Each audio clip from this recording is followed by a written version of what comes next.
Emma Brooks stood at the entrance of the Galactic Alliance Military Academy, her small hands gripping the handle of her single bag. At 19 years old, she barely reached 5 feet tall and weighed less than most alien cadets' equipment packs. Her brown hair was pulled back in a simple ponytail, and her green eyes looked almost too large for her pale face. The space station, Nexus Prime, stretched out before her like a metal city floating in the stars. Ships from dozens of worlds docked at its massive ports, bringing cadets from every corner of the galaxy. Emma watched as towering saurian reptiles walked past, their scales gleaming under the artificial lights. Insectoid Mantari clicked and buzzed to each other in their strange language. Rock-like granite beings moved slowly but with obvious strength. Then there were the humans. Emma spotted about 20 of them scattered throughout the crowd. They looked average compared to the aliens, but they stood proud and confident. Emma knew she did not look like them at all. "Move along, tiny one," growled a voice behind her. Emma turned to see Commander Zethkar, a massive saurian with dark green scales and yellow eyes that seemed to glow. His uniform bore the marks of countless battles, and newer cadets stepped aside when he walked past. Emma quickly moved out of his way, but not fast enough. The commander's large hand grabbed her shoulder and spun her around. "What species are you supposed to be?" he asked, his forked tongue flicking out as he spoke. "You are too small to be human, too weak to be anything useful." Other cadets began to gather around, watching the scene unfold. Emma could hear whispers and quiet laughter from the alien students. "I am human, sir," Emma said quietly, her voice barely above a whisper. Commander Zethkar threw back his head and let out a harsh laugh that echoed through the docking bay. "Human? This fragile little thing. The humans keep getting weaker each year." A tall human cadet with blonde hair pushed through the crowd. "Hey, leave her alone," Kyle Harrison said, stepping between Emma and the commander. "She has every right to be here." The commander's eyes narrowed as he looked at Kyle. Another weak human defending an even weaker one. How touching. He leaned down until his face was inches from Emma's. "Tell me, little girl, what makes you think you can survive even one day at this academy?" Emma looked up at him calmly. "I was accepted the same as everyone else, sir." "Accepted?" The commander made the word sound like a joke. "Someone made a terrible mistake. You will not last 1 week here. Look around you." Emma did as he said. The alien cadets towered over her. Even the smallest of them could probably break her in half without trying. The human cadets were bigger and stronger than her too. She looked like a child who had wandered into the wrong place. "You see?" Commander Zethkar continued. "Every being here is a warrior from their world. The Mantari cadet over there can cut through steel with her claws. The granite cadet could crush rocks with his bare hands. Even the humans here are the strongest and fastest from their planet. And then there is you." He gestured at Emma with disgust, a delicate little flower who looks like she would cry if someone spoke too loudly. "You do not belong here." The crowd of cadets began to murmur agreement. Emma heard words like pathetic and waste of space from the alien students. Even some humans shook their heads, clearly embarrassed to be associated with her. Kyle stepped forward again. "That's enough. You do not know anything about her." "And what do you know, cadet?" the commander asked. "Can she fight? Can she lift her own weight? Can she even hold a weapon without dropping it?" Emma placed a gentle hand on Kyle's arm. "It's okay," she said softly. "He's right to question me. I do not look like much." Kyle stared at her in surprise. "Emma, you do not have to listen to this." But Emma stepped forward, looking up at Commander Zethkar with those large green eyes. "You are right, sir. I am small and weak-looking. I probably do not belong here with all these strong warriors." The commander smiled, showing rows of sharp teeth. Finally, some sense from the human. "You should leave now before you embarrass yourself further." "But I am here now," Emma continued in that same quiet voice. "And my orders say I should report for training. So I will try my best, even if I fail." Something flickered across the commander's face, surprise, maybe, or curiosity. But it was gone quickly, replaced by his usual sneer. "Very well," he said. "If you want to humiliate yourself, that is your choice. But do not expect any special treatment, because you are small and helpless. This academy breaks the weak, and you are the weakest thing I have ever seen." He turned to address the entire crowd. "Let this be a lesson to all of you. The galaxy is not kind to the weak. The enemies we face do not care if you are small or scared or unprepared. They will destroy you without a second thought. This human girl will learn that lesson very soon." The commander walked away, his heavy footsteps echoing off the metal floor. The crowd began to break up, but Emma could feel eyes still watching her. She heard quiet conversations as cadets discussed the pathetic human girl, who thought she could be a soldier. Kyle stayed beside her as they made their way to the registration area. "Do not listen to him," he said. "That guy is known for being cruel to new cadets." Emma nodded but did not say anything. She was too busy watching everything around her. She noticed which cadets looked at her with pity, which ones with disgust, and which ones seemed curious. She observed how different species moved and interacted with each other. She memorized faces and voices and behavioral patterns. Most importantly, she watched Commander Zefkar as he supervised the registration process. She studied the way he held himself, the way he spoke to different species, the way his eyes moved when he thought no one was looking. Emma Brooks might look like the weakest cadet who had ever entered the Galactic Alliance Military Academy, but her eyes missed nothing, and her mind was already working on problems the others could not even imagine. The mockery had begun, just as planned. Emma's first week at the academy was exactly what Commander Zefkar had promised. Every morning began with physical training that left her gasping for breath, while other cadets barely seemed tired.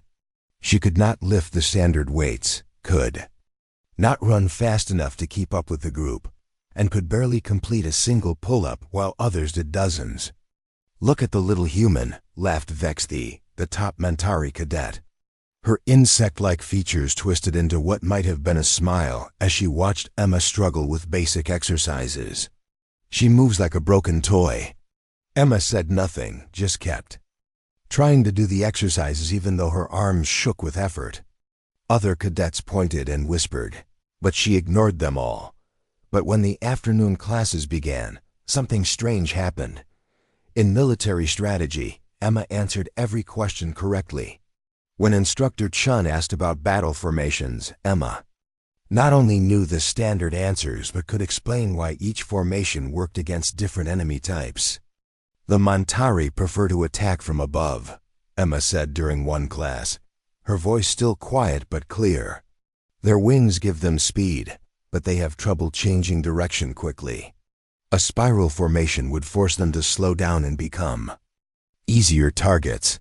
Vexthia's head snapped toward Emma, her compound eyes glittering with anger. "You know nothing about how we fight, weak human."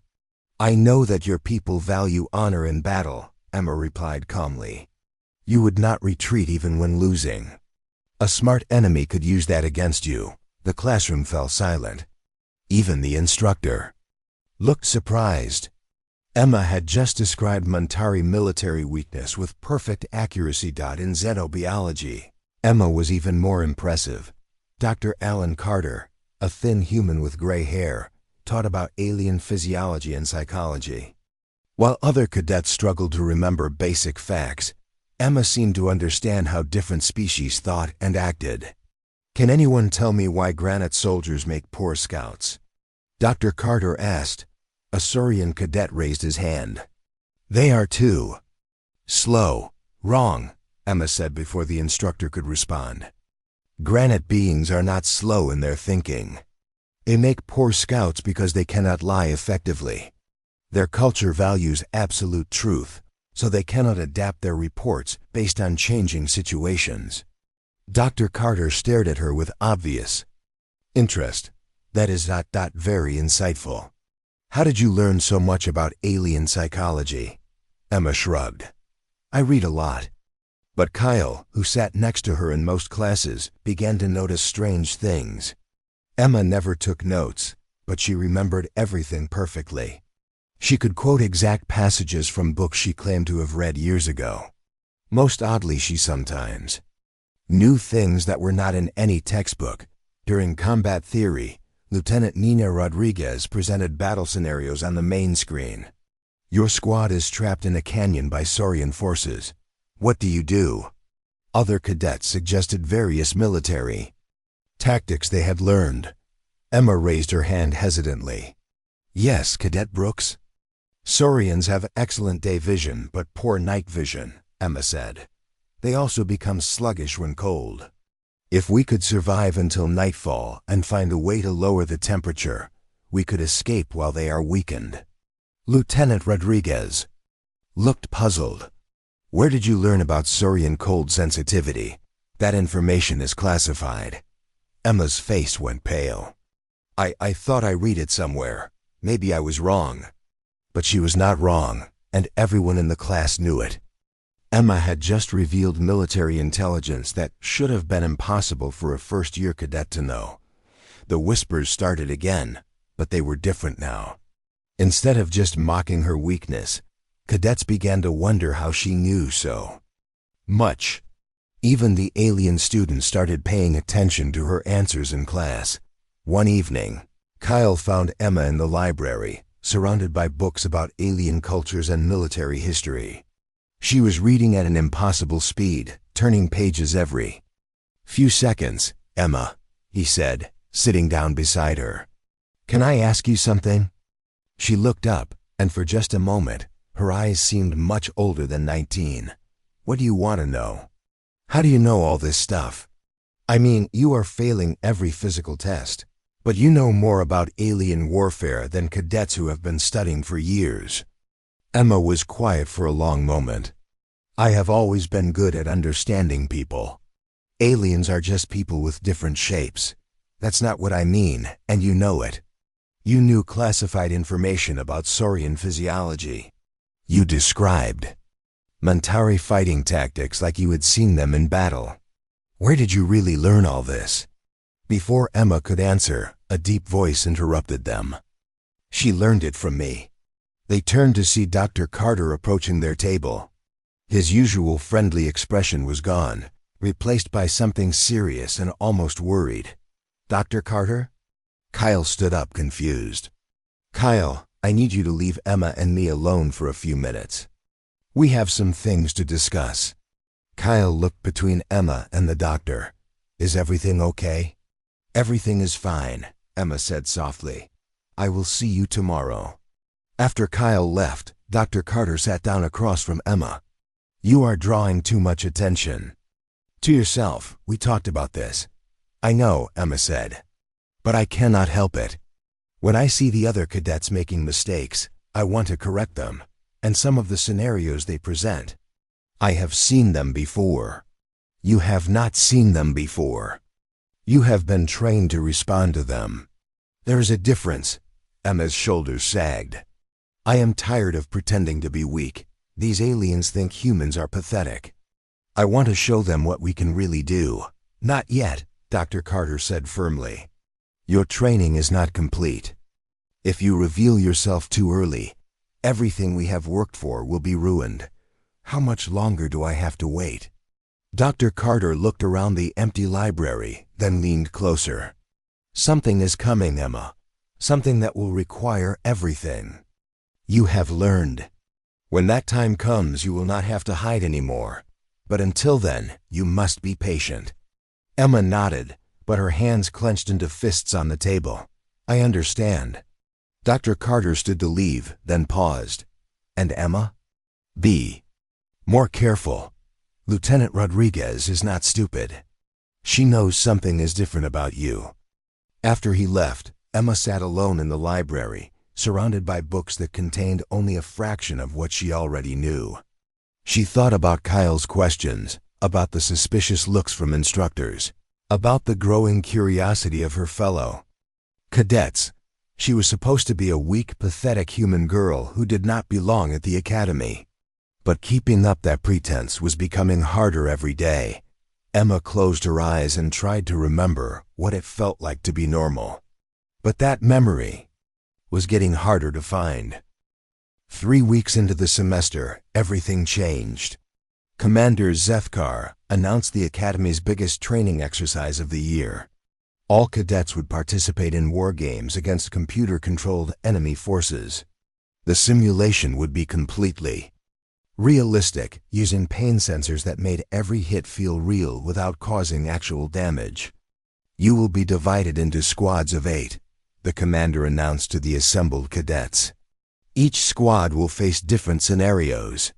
The squad with the best performance will receive special recognition.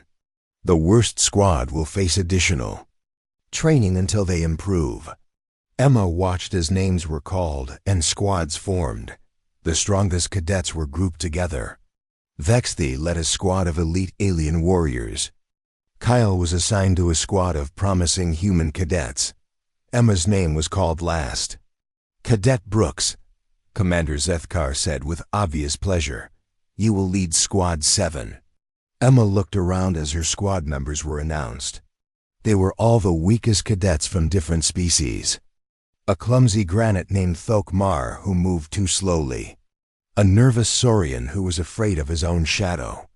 2 humans who had barely passed their entrance exams. An injured Mantari who could not fly properly. A small alien from a species Emma had never seen before. Kyle started to protest. Sir, that's not fair. You are putting all the weakest cadets together. Life is not fair, Cadet Harrison, the commander replied. Squad 7 will learn that lesson today. Emma looked at her squad and felt something cold settle in her stomach. She knew what this was. Commander Zethkar was setting them up to fail. Completely. They would be the example that proved weak cadets did not belong at the academy. The war games began 2 hours later in a massive simulation chamber that looked like a ruined city. Squad 7 was given the hardest mission: defend a supply depot against waves of enemy attacks while other squads completed their objectives elsewhere. Emma studied the map and felt her heart sink. Their position was surrounded by tall buildings where enemies could hide. There were too many ways for attackers to reach them and not enough cover for defense. It was designed to be impossible. What do we do? Asked Thokmar, his rocky voice shaking with worry.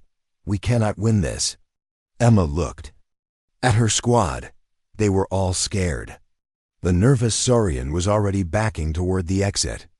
The injured Mantari kept trying to move wings that would not work properly. We follow the plan, Emma said quietly. We defend the depot. For the first hour, they did surprisingly well. Emma positioned each squad member perfectly, using their individual strengths to cover the depot's weak points. She seemed to know exactly where enemies would attack before they appeared, but the computer kept sending more enemies. Bigger ones, faster ones. Squad 7 was slowly losing ground. Then Kyle's voice came over the radio. Squad 7, we are coming to help you. No, Emma said quickly. Stay on your mission. Emma, you are about to be overrun. We can be there in 10 minutes. I said no, Emma repeated, but there was something different in her voice now. Something harder. Kyle ignored her order and led his squad toward Squad 7's position. They arrived just as a massive wave of simulated enemies attacked from all sides. Kyle, get down! Emma shouted as an enemy laser blast headed straight for him. What happened next took less than 3 seconds, but everyone saw it clearly. Emma moved faster than any human should be able to move.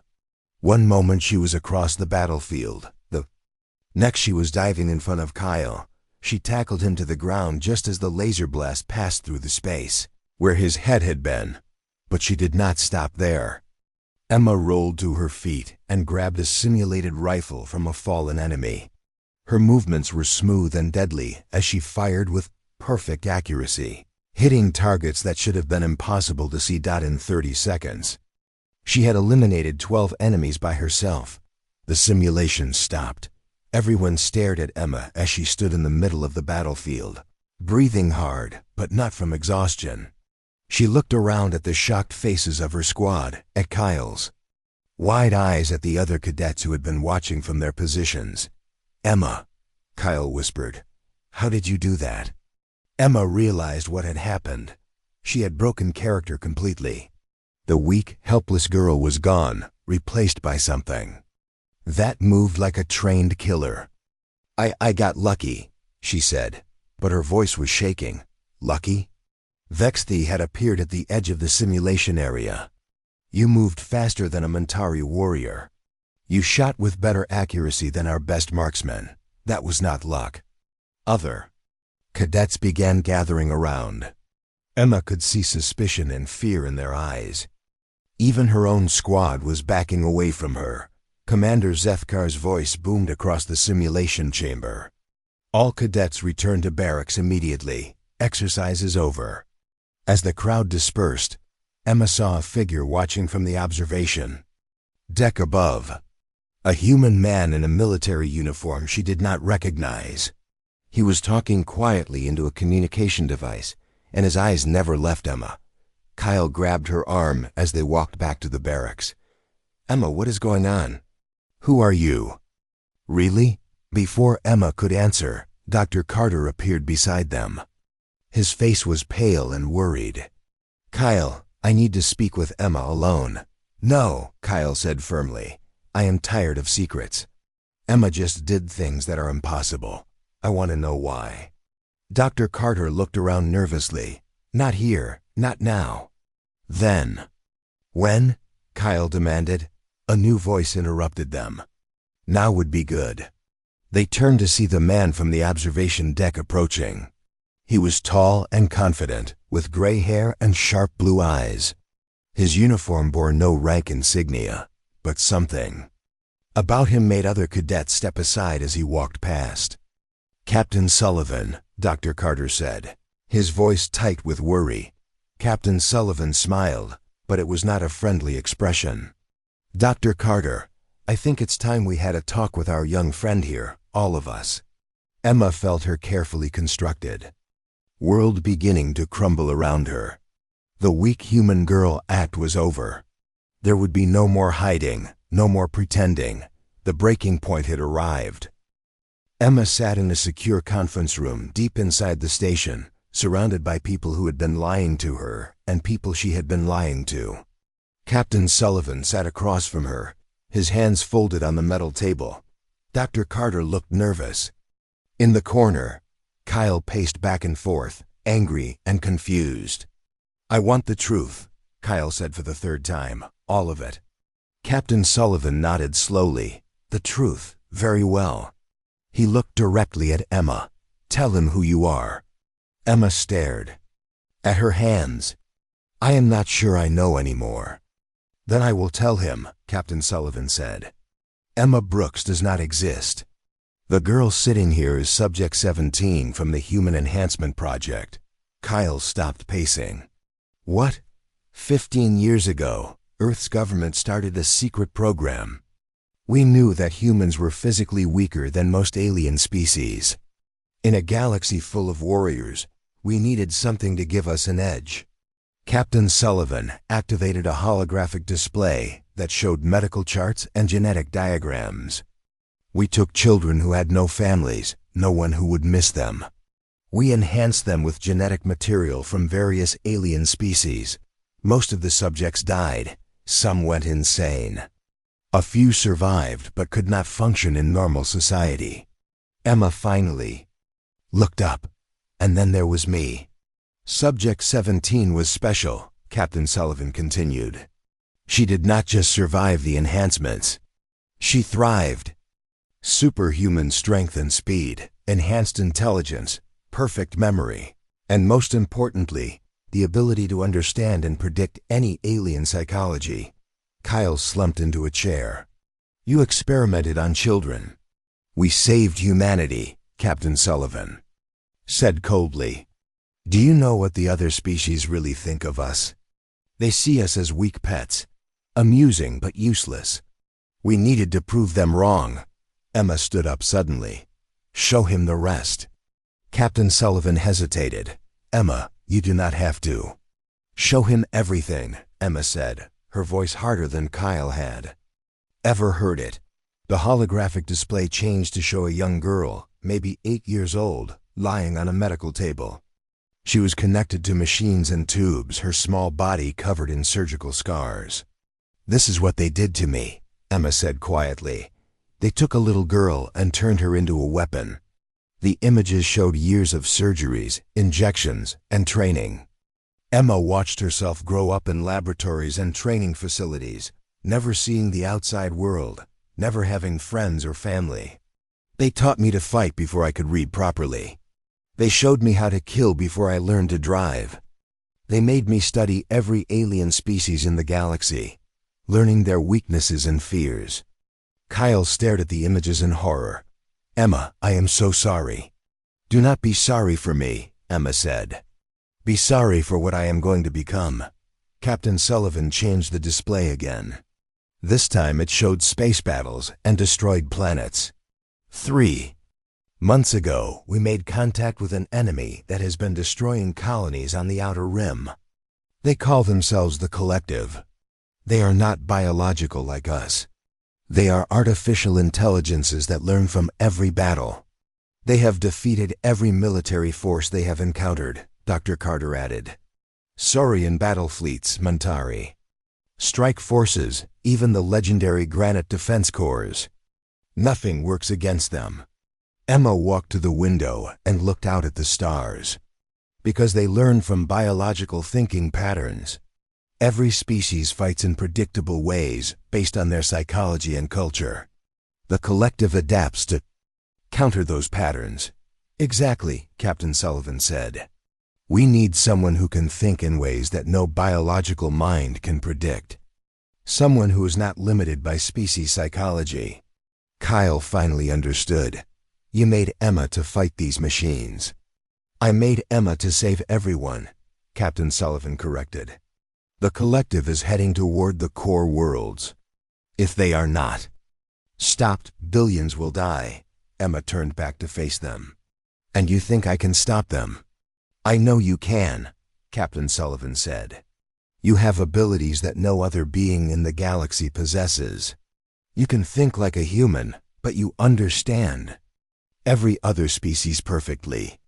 You can be unpredictable when you need to be, but you can also plan with perfect logic. What if I refuse? Emma asked. Captain Sullivan's expression did not change. Then everyone dies, and your sacrifice meant nothing. Emma was quiet for a long moment. Then she looked at Kyle. What do you think? Kyle stood up and walked over to her. I think you are still the same person who saved me in the simulation. I think you are still the girl who helped me with my homework, even when you were smarter than all the instructors. I think you are still Emma, no matter what they did to you. Emma smiled sadly. I am not the same person, Kyle. I never was. Everything about me was designed to make people trust me, to make them want to protect me. Even my friendship with you was part of the plan. I do not believe that, Kyle said firmly. It is true, Emma said. They made me small and weak-looking so that people would underestimate me. They gave me a gentle personality so that others would want to help me. They programmed me to be likable. Maybe they programmed your appearance and your abilities.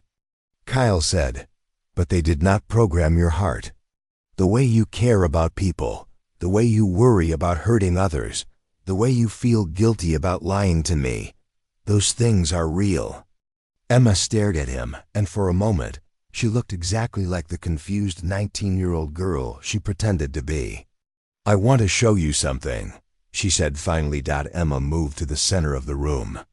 Without warning, she began to demonstrate her true abilities. She moved faster than the eye could follow, striking practice targets that appeared from hidden panels. She lifted weights that should have been impossible for someone her size. She solved complex mathematical equations in her head while fighting multiple combat drones at once. When she finished, she was not even breathing hard. Kyle and Dr. Carter stared at her in amazement. "This is what I really am," Emma said. "Not a weak human girl. Not a normal person. I am a weapon designed to kill things that other weapons cannot touch." Captain Sullivan stood up. "And now it is time to use that weapon. The collective's main force will reach the core worlds in 2 weeks.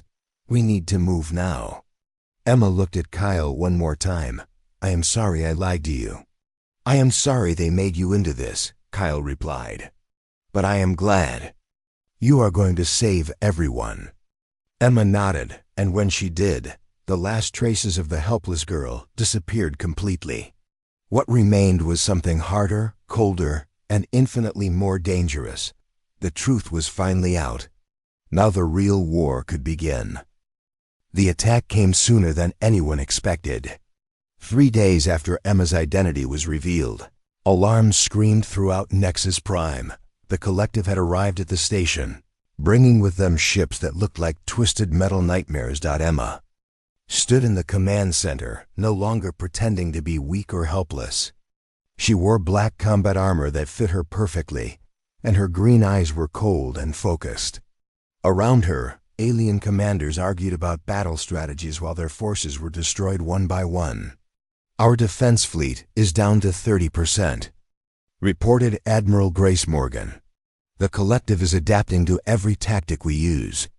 The Saurian strike force tried their traditional charge formation. Commander Zethkar said, his voice filled with disbelief. "The machines predicted it perfectly and destroyed them in minutes." Emma watched the battle displays without emotion. They have been studying galactic military tactics for months. Every species fights according to their psychology. Saurians charge because they value honor over strategy.